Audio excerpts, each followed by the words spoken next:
Hello students hello students welcome to Edushakha. आज के इस वीडियो में डिस्कस करने वाले हैं बायोलॉजी का chapter number 2 sexual reproduction in flowering plants.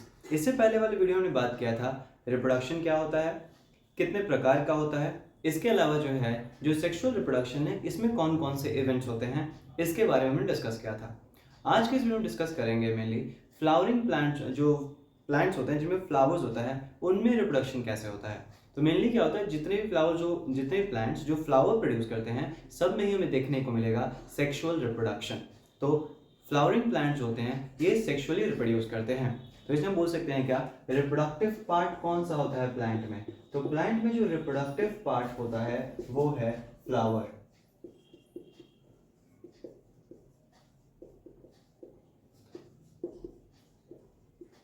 तो प्लांट में जो रिप्रोडक्टिव पार्ट है वो है फ्लावर। फ्लावर जो है ये रिप्रोडक्शन के अलावा और इसका क्या फंक्शन है, तो इसका फंक्शन होता है to express the feeling of love या फिर जो है अट्रैक्शन, तो ये सब एक्सप्रेस करने के लिए। उसके अलावा फूलों का इस्तेमाल जो है ऑर्नामेंटल जो गहने वगैरह होते हैं ना उनके लिए भी यूज़ किया जाता है। उसके अलावा जो फूल होता है यहीं आगे जाके जो फल में परिवर्तित हो जाता है, तो फल हमें इससे मिल रहा है, इसी से बीज मिलेगा। तो ये सब जो है फ्लावर का काम है। तो मेन जो इसका काम है वो है रिप्रोडक्शन में सहयोग करना। तो सेक्सुअल रिप्रोडक्शन जो प्लांट्स में होता है वो फ्लावर के द्वारा ही होता है। अगर बात किया जाए फ्लावर के कौन कौन से पार्ट्स होते हैं, तो पार्ट्स ऑफ फ्लावर की बात करें तो इसमें हो गया सबसे पहले पेटल्स या फिर कोरोला। पेटल्स या कोरोला क्या होता है, तो पेटल्स होता है पंखुड़ियां, जो कलरफुल पार्ट होता है प्लांट फ्लावर का उसी को बोलते हैं पेटल्स। ठीक है, तो जो पेटल्स हैं इसका काम होता है to attract the pollinators. Pollinators क्या होते हैं, तो पॉलिनेटर्स वो एजेंट होते हैं, वो माध्यम होते हैं जिनके द्वारा मेल गैमेट को ट्रांसफर किया जाता है फीमेल गैमेट में। पॉलिन किस तरीके से फीमेल गैमेट तक जा रहा है, ओवम तक पहुंच रहा है, इसी के माध्यम को ट्रांसफर करने के माध्यम को जो है कहते हैं पॉलिनेटर्स। तो ये पॉलिनेटर्स किससे अट्रैक्ट होते हैं, तो पॉलिनेटर्स अट्रैक्ट होते हैं पेटल्स के द्वारा। तो पेटल्स का काम है टू अट्रैक्ट द पॉलिनेटर्स। उसके अलावा दूसरा जो पार्ट है वो है सेपल्स या फिर कैलिक्स। सेपल्स की बात करें तो ये ग्रीन पार्ट होते हैं जिनको सेपल्स कहा जाता है। ओके, और ये करते क्या है, जब फ्लावर बर्ड स्टेज में होता है, कली के रूप में होता है, तो उस दौरान सेपल्स जो होते हैं वो चारों तरफ से कवर किए हुए रहते हैं और फ्लावर को प्रोटेक्ट करते हैं। और जब ब्लूम कर जाता है तो वहीं नीचे की तरफ जो हरा हरा कलर का छोटा छोटा पत्ता हमें देखने को मिलता है। तो सेपल्स का काम क्या होता है, तो ये जो है फ्लावर को बर्ड स्टेज में प्रोटेक्ट करता है। उसके अलावा जो है एंड्रोशियम, जिसको बोलते हैं मेल रिप्रोडक्टिव पार्ट,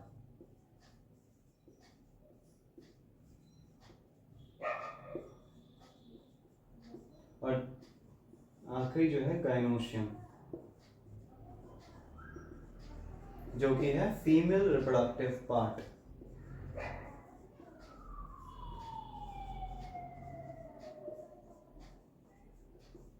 मैंने जो पार्ट ऑफ फ्लावर तो चार पार्ट्स हो गए, पेटल्स या फिर करोला, सेपल्स या कैलिक्स, एंड्रोशियम, गाइनोशियम।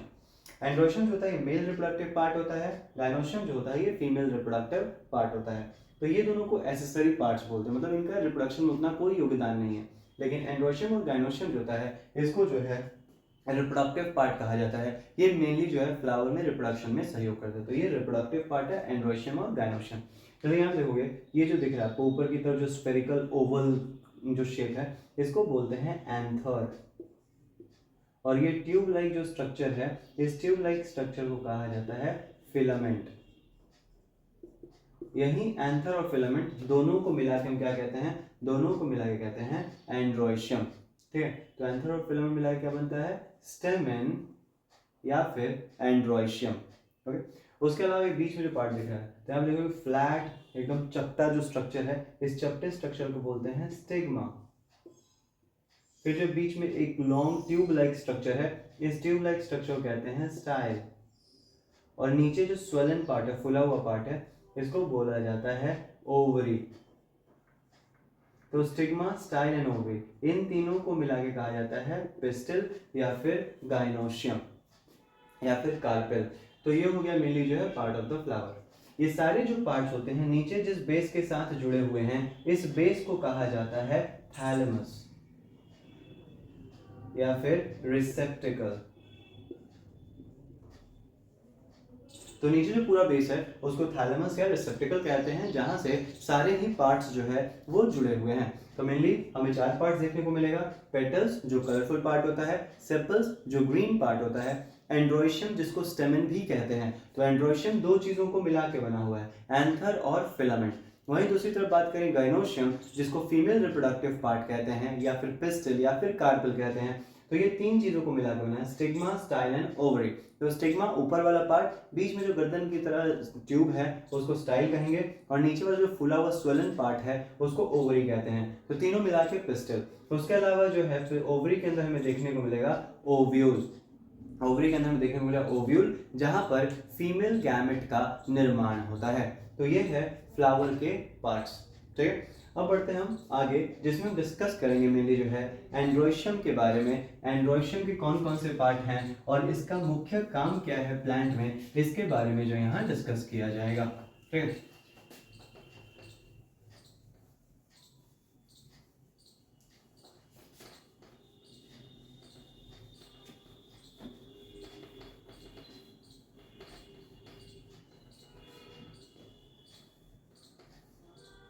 एंड्रोइशियम की बात करें तो नीचे जो है ये थैलेमस से जुड़ा रहता है, नीचे ये थैलेमस से जुड़ा हुआ है। ठीक है, ऊपर जो है इसके 2 को जो है ओवल शेप में लोब्स होते हैं, इसको लोब्स बोलते हैं, और इसको कहा जाएगा एंथर। ऊपर वाले दोनों लोब्स को मिलाकर क्या बोलते हैं, एंथर। तो एंथर कैसा होता है, एंथर ऐसा स्ट्रक्चर जो 2 लोब है, तो इसको बोलते हैं बाइलोब्ड।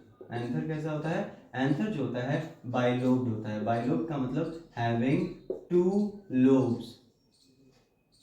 ओके, वही नीचे जो है ये ब्रांच जो स्टेम दिख रहा है मेनली टहनी की तरह ट्यूब लाइक स्ट्रक्चर, इस ट्यूब लाइक स्ट्रक्चर को क्या कहते हैं, इसको कहते हैं फिलामेंट। ठीक है, तो ये हो गया परागकोश और ये हो गया तंतु, एंथर और फिलामेंट। फिलामेंट का वो भाग जो थैलेमस से जुड़ा हुआ है, इस भाग को कहते हैं प्रॉक्सिमल एंड।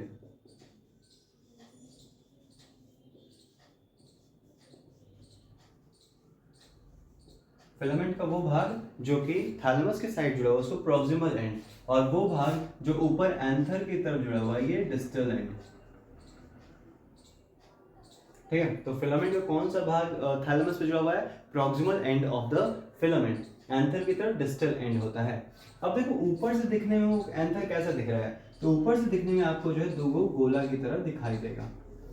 लेकिन सपोज करो जैसे कि बात किया जाए, ये जो है ऊपर से 2 गोला दिख रहा है। ठीक है, अब बीच में से जब इसको काटते हैं ना, बीच में से जब काटेंगे तो क्या दिखेगा हमें, ऐसे देखेंगे तो बीच में से 1 और 2, ये जैसे कि बीच में बंटवारा कर दिया गया है। ठीक है, तो ऊपर से देखने में तो 2 गोलों दिखता है, लेकिन अंदर जब देखा जाएगा तो इसमें फिर से 2 बंटवारे हैं, एक नीचे की तरफ एक ऊपर की तरफ। तो हर एक लोब में बीच में जो हमको बंटवारे देखने को मिलेंगे, जो ऊपर से देखेंगे इसको काट कर, ऐसे काट दिया हमने, काटेंगे और ऊपर से देखेंगे तो अंदर हमें क्या देखने को मिलेगा, अंदर हमें फिर से जो एक लॉन्गिट्यूडनल बंटवारा देखने को मिलेगा। तो इस तरीके से, और ये जो एक एक सैक है, एक एक जो क्षेत्र है, इसको कहा जाता है थिका। तो एंथर बाइलोब है, 2 लोब, ऊपर से काटा तो देखना क्या रहे, इस हर एक लोब में फिर से एक बीच में बंटवारा है, और एक एक पार्ट को क्या कहते हैं, थिका।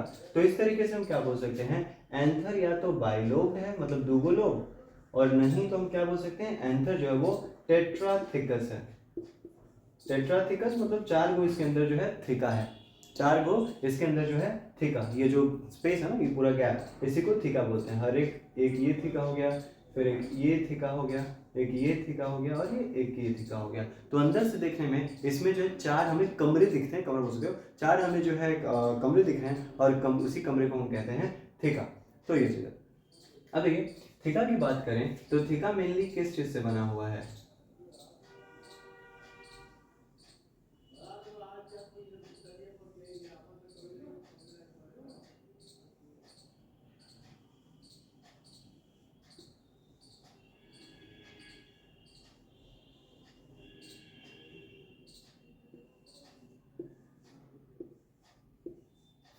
ये है उसका पूरा स्ट्रक्चर। देखोगे इसमें 4 दीवारें हमको देखने को मिलेंगी, जिसमें से सबसे बाहर वाला जो दीवार होता है इसको कहते हैं एपिडर्मिस। सबसे बाहर वाला दीवार हमें कैसा देखने को मिलेगा, इसको बोलते हैं एपिडर्मिस। अंदर जो बीच वाला दीवार है इसको बोलते हैं एंडोथीशियम। इसके अंदर वाले दीवार को बोलते हैं मिडल लेयर। और सबसे अंदर जो दीवार है इसको कहते हैं टेपिटम। तो हमें क्या देखने को मिलेगा, जो थिका है, जो एंथर है, एंथर की 4 दीवारें हैं। एंथर जो है ये 4 वॉल से कवर्ड है। कौन कौन सा 4 वॉल, सबसे बाहर एपिडर्मिस, एंडोथीशियम, उसके अंदर मिडल लेयर और सबसे अंदर हमें टेपिटम देखने को मिलता है। जहां पर एंडोथीशियम, एपिडर्मिस, मिडल लेयर ये लोग क्या करते हैं, तो ये लोग जो है प्रोटेक्शन में हेल्प करते हैं, ये लोग जो सुरक्षा देते हैं। वहीं अगर बात करें टेपिटम को लेकर, तो टेपिटम क्या करता है, तो जो टेपिटम होता है, पहली बात तो ये जो है ये मल्टी न्यूक्लिएट होता है। मल्टी न्यूक्लिएट का मतलब क्या हो गया, मल्टी न्यूक्लिएट का मतलब हो जाता है कि इसमें एक से ज्यादा हमें न्यूक्लियस देखने को मिलेंगे। तो टेपिटम के अंदर, टेपिटम वैसे सेल्स को मिला के बना हुआ है जिसमें एक से ज्यादा न्यूक्लियस उपस्थित है। उसके अलावा जो है टेपिटम करता क्या है, तो टेपिटम जो होता है ये देता है पोषण, न्यूट्रिशन प्रोवाइड करने में जो है टेपिटम सहयोग करता है। तो टेपिटम का काम है क्या, न्यूट्रिशन देना। किसको न्यूट्रिशन देना, तो अंदर जो है कुछ सेल्स हैं, अंदर कुछ सेल्स हैं, तो इन्हीं सेल्स को जो है ये न्यूट्रिशन प्रोवाइड करता है। और इन सेल्स को क्या कहा जाता है, तो इन सेल्स को कहा जाता है स्पोरोजिनस टिश्यू।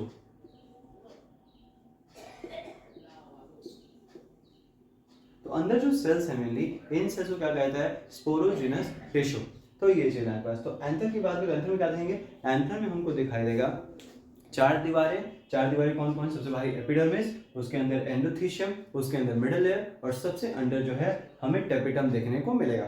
ठीक है, यहाँ पे टेपिटम की खास बात क्या है कि इसमें एक से ज्यादा न्यूक्लियस होते हैं। टेपिटम वैसे सेल्स को मिला के बना हुआ है जिसमें एक से ज्यादा न्यूक्लियस होता है और टेपिटम का काम होता है न्यूट्रिशन प्रोवाइड करना। ठीक है, अंदर जो ये गैप दिख रहा है इसको कहा जाता है माइक्रोस्पोरेंजिया, या फिर यही बिहेव करने लगता है एज अ पॉलन सैक। अंदर वाले गैप को ही क्या बोलते हैं, माइक्रोस्पोरेंजिया या पॉलन सैक। इसी माइक्रोस्पोरेंजिया या पॉलन सैक के अंदर हमें सेल्स देखने को मिलता है, जिस सेल्स को हम कहते हैं स्पोरोजिनस टिश्यू। तो माइक्रोस्पोरेंजिया के अंदर जो है हमें सेल्स मिलेगा और ये सेल्स जो है कहलाता है स्पोरोजिनस टिश्यू। यही स्पोरोजिनस टिश्यू जो है मैच्योर होगा और मैच्योर होकर जो है इसी के द्वारा जो है पॉलन ग्रेन्स का निर्माण होता है। तो जो स्पोरोजिनस टिश्यू होते हैं धीरे धीरे मैच्योर करेंगे और मैच्योर होने पे जो है ये बिहेव करते हैं एज पॉलन मदर सेल या फिर माइक्रोस्पोर मदर सेल की तरह। मतलब यही स्पोरोजिनस टिश्यू जो माइक्रोस्पोरेंजिया में है, इन्हीं स्पोरोजिनस टिश्यू के द्वारा जो है पॉलन का निर्माण होगा। तो वो प्रक्रिया जिसके द्वारा ये जो स्पोरोजिनस टिश्यू है ये पॉलन बनाता है, इसी प्रक्रिया को कहते हैं माइक्रोस्पोरोजेनेसिस। तो माइक्रोस्पोरोजेनेसिस की बात करें तो आगे हम देखेंगे कि क्या होता है माइक्रोस्पोरोजेनेसिस।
तो वो प्रोसेस जिसके द्वारा जो है पॉलन या फिर माइक्रोस्पोर, पॉलन या फिर माइक्रोस्पोर का निर्माण होता है, किसके द्वारा? तो निर्माण होता है माइक्रोस्पोर मदर सेल के द्वारा, तो इसको बोलते हैं माइक्रोस्पोर्स। तो माइक्रोस्पोर मदर सेल होता क्या है? तो अभी बताए थे जैसे कि जो एंथर है, एंथर के जो 4 दीवारें होती हैं और यही 4 दीवारों के अंदर वाला जो था,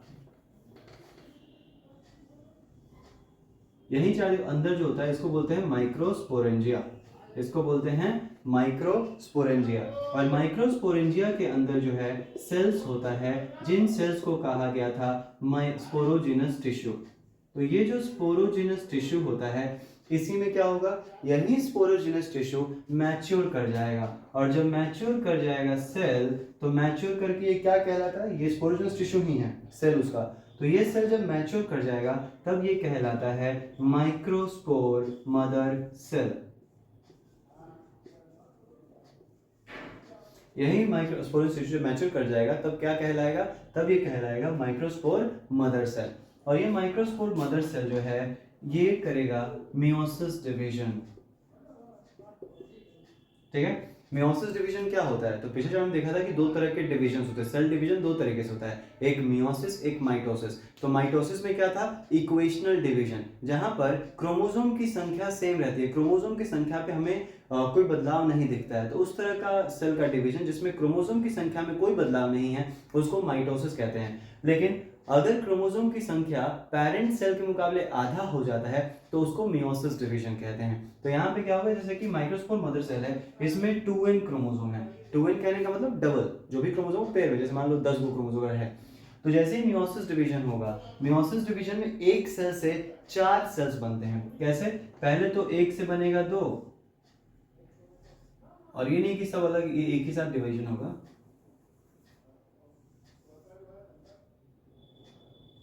ये एक सेल था, एक से बन गया 2 सेल, बीच में जो ये गोला गोला है न्यूक्लियस है, तो एक सेल से 2 सेल बन गया।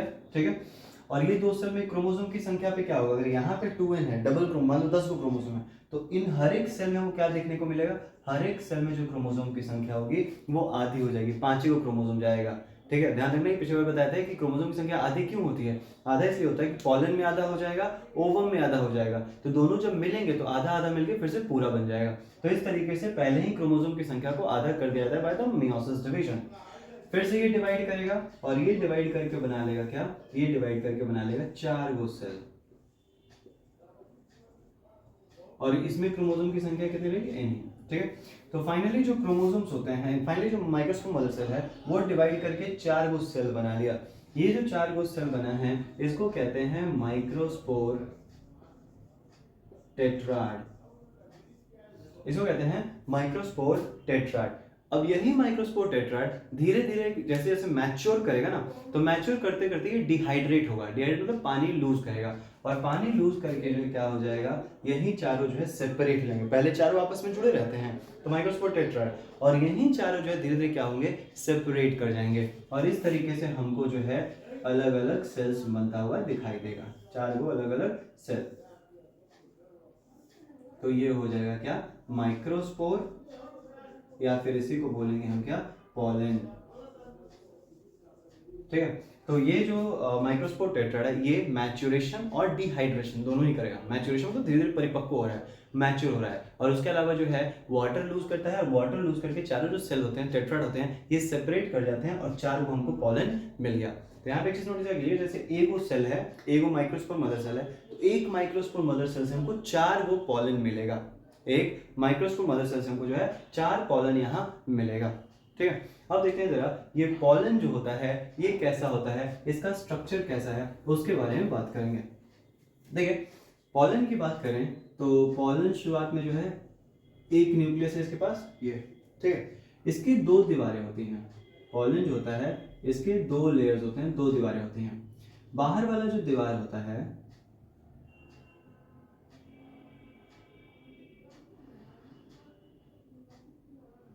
बाहर वाले दीवार को बोलते हैं एक्साइन, और अंदर वाला जो दीवार होता है इसको कहते हैं इंटाइन। तो पॉलन जो है, पॉलन की 2 दीवारें में देखेंगे, 2 लेयर्स है इसमें, बाहर वाले लेयर जो होता है इसको एक्साइन कहते हैं, और अंदर वाले लेयर को इंटाइन कहते हैं। एक्साइन की खासियत ये है कि ये बना हुआ है स्पोरोपॉलिन से।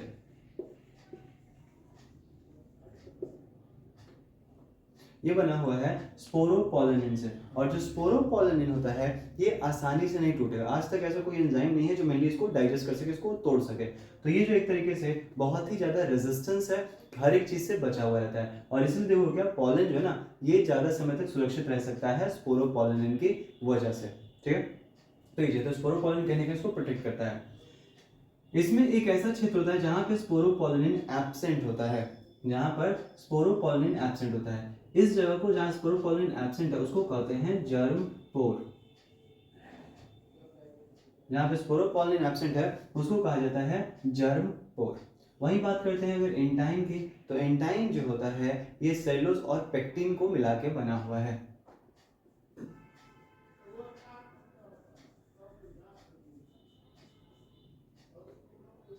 ठीक है, तो ये जो मेनली इससे मिला के बना हुआ है, और ये बस वही प्रोटेक्शन ही कर रहा है।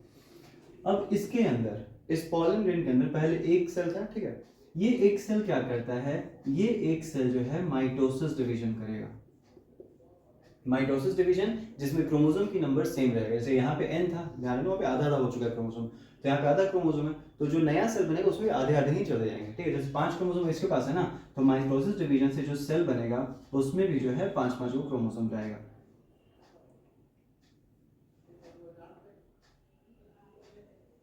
ठीक है, तो ये जर्म पोर। अब इसमें ये जो सेल है ये डिवाइड कर जाएगा, और यहाँ पे जो डिवीजन होता है ये अनइक्वल डिवीजन होता है। एक ऊपर सेल बन गया, एक नीचे से, दोनों सेपरेट नहीं हुए हैं, दोनों साथ में जुड़े रहेंगे।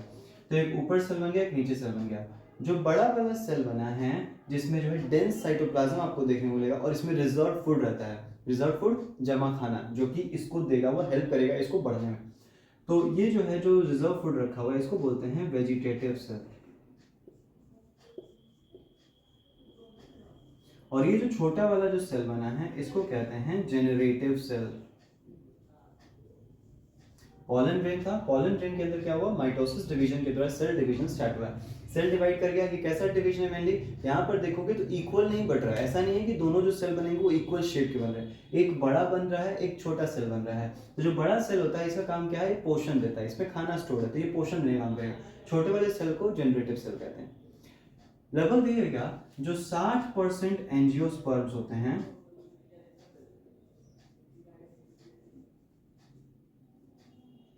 60% जो एंजियोस्पर्म होते हैं वो इसी से दो स्टेज वाले में ही क्या करेंगे, वो एंथर को तोड़ेंगे और बाहर उड़ जाएंगे। ये सब वो कहा रहा है, तो अगर ध्यान रहो तो ये सब जो है कहाँ हो रहा था, पॉलन सैक के अंदर। ठीक है, यहाँ पे माइक्रोस्पोरेंजिया था ना, तो माइक्रोस्पोरेंजिया के अंदर ये पॉलन बना हुआ है। ठीक है, तो क्या करेगा ये, इस माइक्रोस्पोरेंजिया को तोड़ेगा और ये पॉलन बाहर निकल जाएगा। इस तरीके से बहुत सारे पॉलन जो है बाहर निकलेंगे। तो इस बाहर निकलने को, एंथर को तोड़कर पॉलन जब बाहर निकलता है तो इसको डेहिसेंस कहते हैं।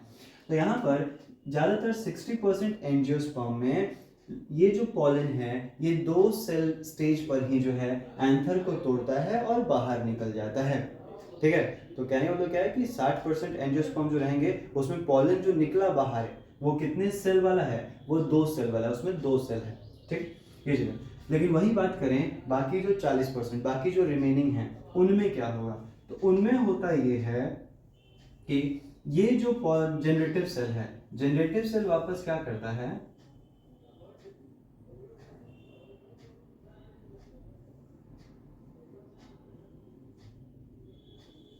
जनरेटिव सेल वापस डिवाइड कर गया। बड़ा वाला जो है वेजिटेटिव सेल, और ये जो 2 छोटा सेल दिखाई दे रहा है ये क्या है, ये है जनरेटिव सेल।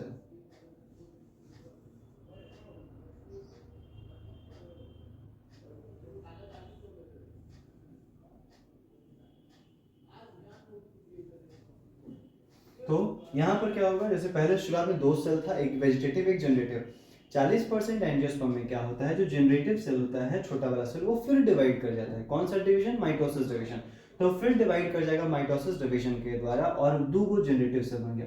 तो अब कुल मिला के पॉलन के अंदर कितने सेल हो गए, तो एक वेजिटेटिव सेल है, बड़ा वाला जो एक वेजिटेटिव सेल है जिसका काम है पोषण देना, और 2 जो है छोटा छोटा जनरेटिव सेल है। यही जनरेटिव सेल्स जो होते हैं ये मेल गैमेट के रूप में काम करेंगे।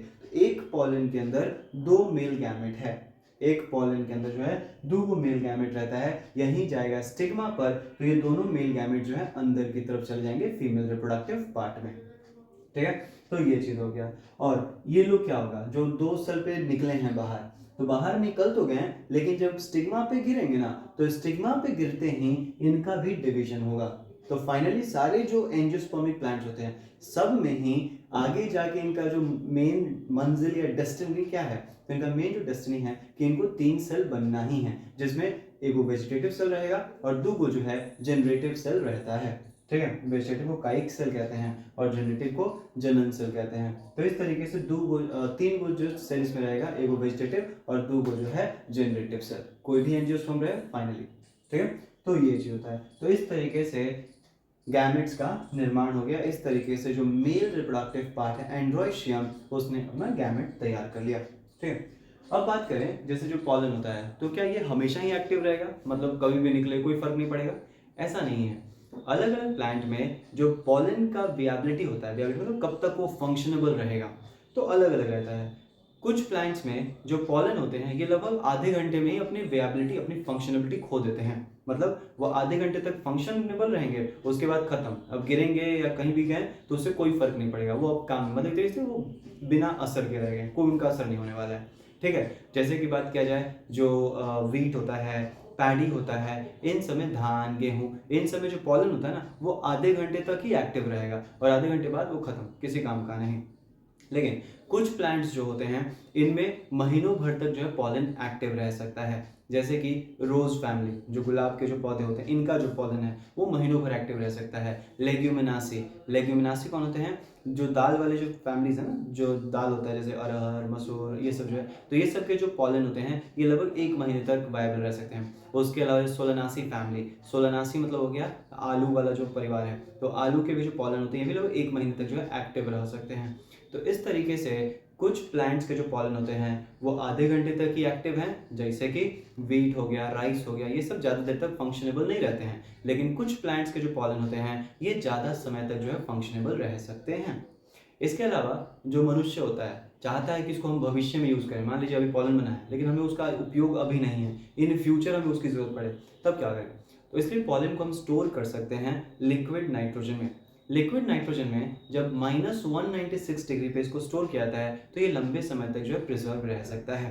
ठीक है, तो लिक्विड नाइट्रोजन का इस्तेमाल किया जाता है इसको प्रिजर्व करने से। तो ये हो गया। तो हमने देखा कि पॉलन का यहाँ पे फायदा ही एक हो रहा है एक तरीके से कि ये जो है सेक्सुअल रिप्रोडक्शन में सहयोग कर रहा है, ये मेल गैमेट है और यही जो है जब जाके फ्यूजन करेगा ओवम के साथ तो नया जो प्लांट बनेगा। लेकिन पॉलन हमारे लिए हानिकारक भी होता है। जैसे कि बात किया जाए जो अस्थमा वाले पेशेंट, मान लो पॉलन हवा में उड़ रहा है, अब जो अस्थमा के पेशेंट हैं या जिनको जो है ब्रोंकियल कोई प्रॉब्लम्स है, ब्रोंकियल क्या होता है, जो आगे जाके हमारे लंग्स के पास जो ट्यूब्स मिलते हैं ना उसको ब्रोंकाई कहते हैं। तो मान लो जैसे ब्रोंकाइटिस या फिर जो है अस्थमा है, इन सब लोगों में क्या देखा था, अगर इन्होंने पॉलन इनहेल कर लिया तो जाहिर सी बात है इनके लिए वो हानिकारक हो जाता है। ठीक है, कुछ लोगों में पॉलन एलर्जी भी देखने को मिलती है। एलर्जी क्या होता है, एलर्जी का मतलब हो गया कि अगर ये हमारे शरीर में के कांटेक्ट में आता है तो शरीर एक अलग ही रिस्पॉन्स शो कर, जैसे किसी के छींक आना, रैशेस पड़ जाना, लाल लाल धब्बे, तो ये सब। तो पॉलन कहीं ना कहीं नुकसान भी कॉज करता है, कुछ लोगों में पॉलन एलर्जी देखा जा सकता है। हाँ, सारे प्लांट्स के पॉलन एलर्जिक नहीं होते हैं, कुछ प्लांट्स, जैसे कि एक प्लांट है पार्थीनियम जो कि कैरेट ग्रास कहा जाता है। तो ये पार्थीनियम जो है ये जब गेहूं बाहर से मंगाया गया था ना, वीट को इंपोर्ट किया गया, तो उसी वीट के साथ जो है ये पार्थेनियम घास जो है आ गया था। इसका जो पॉलन होता है वो एलर्जिक होता है और कुछ लोग जो है वो अलग ही सिम्टम शो कर सकते हैं, उनके अंदर छींक आना, रैशेस वगैरह ये सब जो देखने को मिल सकता है, सांस फूलना। ठीक है, वैसे ही अस्थमा पेशेंट्स के लिए भी जो है पॉलन हानिकारक हो सकता है। लेकिन इसका फायदा भी है, ये जो है ना हाईली न्यूट्रिशियस होता है, इसमें प्रोटीन वगैरह जो अच्छे खासा मात्रा में पाए जाते हैं। इसलिए क्या देखोगे जो पॉलन है इसका इस्तेमाल किया जाता है एथलीट्स के द्वारा, पॉलन टैबलेट्स, पॉलन सिरप्स के रूप में हमें मार्केट्स में अवेलेबल है। तो इन पॉलन सिरप्स और पॉलन टैबलेट्स का इस्तेमाल किया जाता है एथलीट्स, जो घोड़े के रेस होते हैं तो घोड़े वगैरह को खिलाने के लिए जो है इस पॉलन टैबलेट और सिरप का जो है इस्तेमाल किया जाता है। तो पॉलन के फायदे भी हैं तो इनका नुकसान भी है, दोनों ही बातें हैं। तो ये हो गया मेनली जो है एंड्रोशियम के बारे में। अब आगे बढ़ते हैं तो हम देखेंगे गाइनोशियम।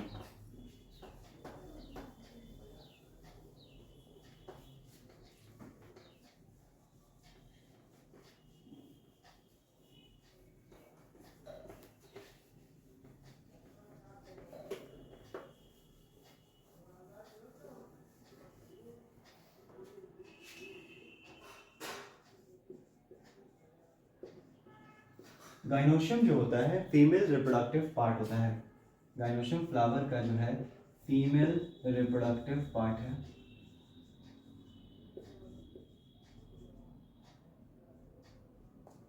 ठीक है। कभी भी क्या होता है, कुछ प्लांट्स में जो है एक ही गाइनोशियम होता है। ठीक है। कुछ प्लांट्स में जो एक से ज़्यादा होता है, तो एक गाइनोशियम है तो मोनोकार्पेलरी, एक से ज़्यादा गाइनोशियम है तो मल्टीकार्पेलरी। अब अगर एक से ज़्यादा गाइनोशियम है तो उसमें क्या हो सकता है, उसमें हो सकता है कि सारे गाइनोशियम आपस में फ्यूज हों। तो अगर गाइनोशियम आपस में फ्यूज होता है तो इसको बोलते हैं सिनकार्पस, और अगर गाइनोशियम सब अलग अलग है तो इसको बोलते हैं एपोकार्पस। ठीक है। जो गाइनोशियम होता है पिस्टल, ये हो सकता है कि कुछ प्लांट में एक ही पिस्टल हो तो मोनोकार्पेलरी। ठीक है। अगर एक ही पिस्टल है तो इसको बोलेंगे मोनोकार्पेलरी। और अगर एक से ज्यादा पिस्टल है, और अगर एक से ज्यादा पिस्टल है तो इसको कह सकते हैं मल्टी कार्पेलरी।